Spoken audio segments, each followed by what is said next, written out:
Stanley, and now I'm setting a table just for you.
Let's punch this down. Put some oil on your hands so it won't stick, right? All right.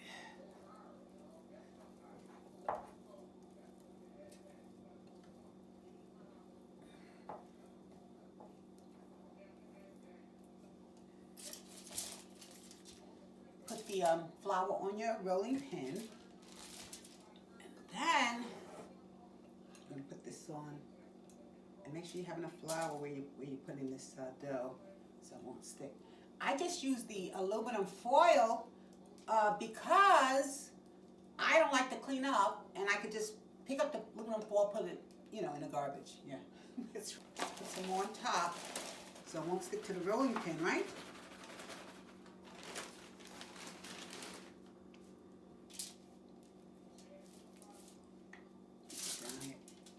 gotta sit down. Yeah. So I have a lot of strength in my hands. So I have to sit my behind down. Right.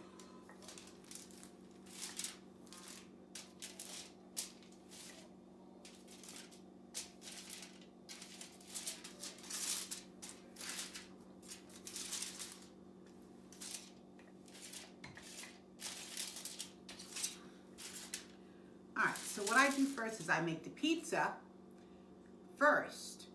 And then whatever scraps are left over, I make into garlic knots or just some little bread appetizer, let's say. So I just made a small batch today. Right? And then that, if you have semolina flour, it's better. I'm just using cornmeal just to give it a little crunch at the bottom when you eat it, but you don't have to do that. All right, so.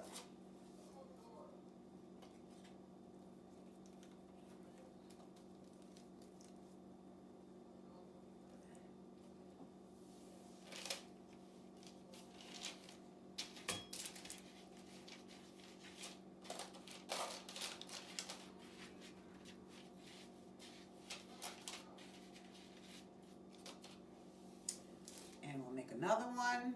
Put in the air. You don't have to do acrobatics, you know. Stretch this one out a little bit.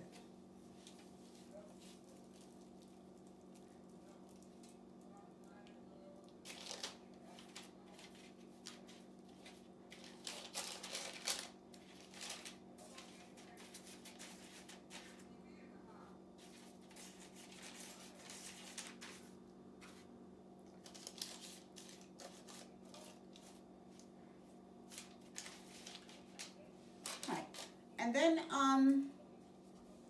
the scraps that's left over, I just make them into something cute. You know, garlic knots are fine. Do a knot.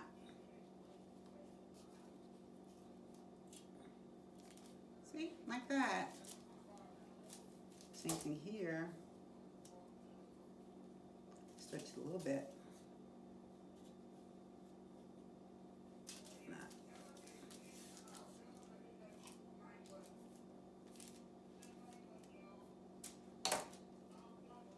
And I put that on the side. Let it bake on the side there.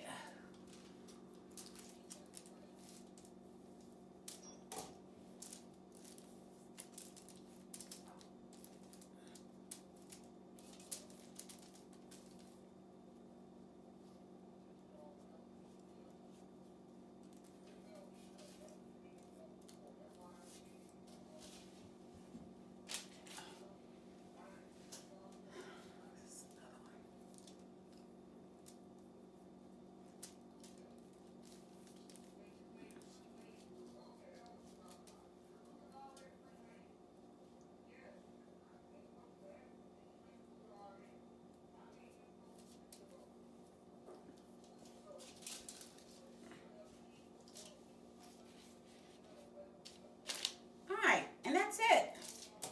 That's it. Sometimes you can use the foil over if you're baking a pie or something like that. You can use it over again. I've done that.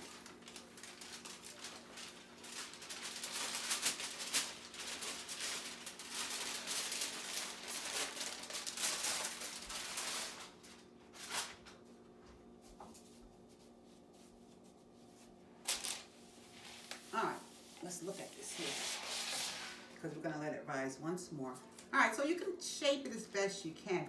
Doesn't have to be perfect, but you want it, it's gonna shrink a little bit. So you just wanna make certain that you have enough room to put toppings. That's why I make personal, because you know, certain people, they want certain things. I like mine with the collard greens, the pepperonis, and the cheese. Yeah. But there's some people that, you know, they don't like collard greens. Uh-oh, I tore that one. That wasn't good. You try not to tear it if you can. And want the outer circle a little bit bigger than that. All right. I'm going to put this on the stove so it can rise a second time. And I just want to say to you, try not to stress over your cooking and your baking. If something doesn't turn out right or the way you want it, don't, oh my God, it's so hard. Don't worry about it. There's so many other things in life that are much more important, we know, than baking and cooking. But try to have fun. Try to enjoy yourself. That's the best thing you can do for yourself, your family, and your friends, people around you. If you have a lot of people who's complaining around you all the time, you can't seem to do anything right, you probably have the wrong friends. And I know that sounds awful to say, but I firmly believe that God puts people in your life for a season and a reason. So maybe you might have a friend that you guys have been friends your whole life, and since you were children. I have some like that. You hold on to them. They're good people, But then we know people that we grew up with that maybe, I'm trying to be careful to say this, went in the wrong direction. See how I said that right? And maybe you're not supposed to be their friend necessarily. Do what you can to help them. But yes, sometimes you do have to distance yourself. Sorry, I know it sounds cruel, and I know this isn't a show where I'm giving you advice, but I'm just telling you from a woman who's lived quite a little bit. Everybody's not supposed to be your friend throughout your whole life. They might be an acquaintance. So surround yourself, my whole point of this whole little soliloquy, surround yourself with positive people, with excellence if you can, but if they're not perfect, you can still love them. It's okay. But there are some people you do have to love them from a distance. That's just the way it is. Others, you can embrace them. You can, they're fine with it. But if they're giving you stress, if you have a situation that's uncomfortable all the time, yeah, you probably got the wrong, you're hanging around with the wrong crowd. Okay? So anyway, we're going to let this thing rise, and we'll be back to show you how to put on the toppings and the sauce and all that kind of stuff. All right, so we're going to pre-bake these just a little bit, okay? Put them in the oven for just a moment, okay? Okay, so I'm glad they rose because I wasn't sure since I let them overproof. All right, so I'm going to take out the knots, put them back in, and once the dough cools, we're going to put our topping on. So these beauties are done. They look great. I'm going to just remove them from the pan like you would at a pizza shop so they can see how light and fluffy that is. Wow. Very nice. Yeah. And that's your pizza knots, right? Your garlic knots. Could you use garlic if you want? That's fine.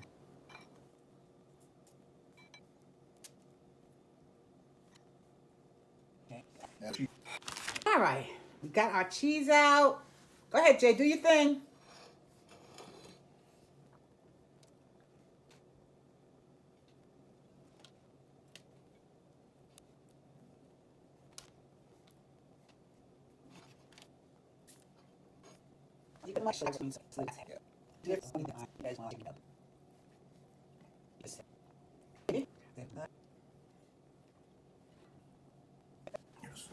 All right, so we got spinach, we got greens, collard greens, and Jay's putting some broccoli on now. It's gonna be great. You could cook the broccoli if you want. If you like it crunchy, then you would not. But otherwise, you could steam your broccoli a little bit. It's not gonna hurt it. Just healthier. Either way, it's gonna be a healthier dish.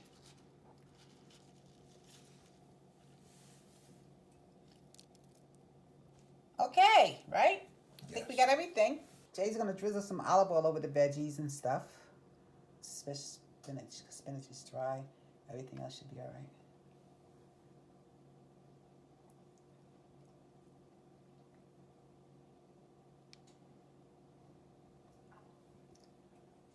All right, so now we're gonna put it in the oven.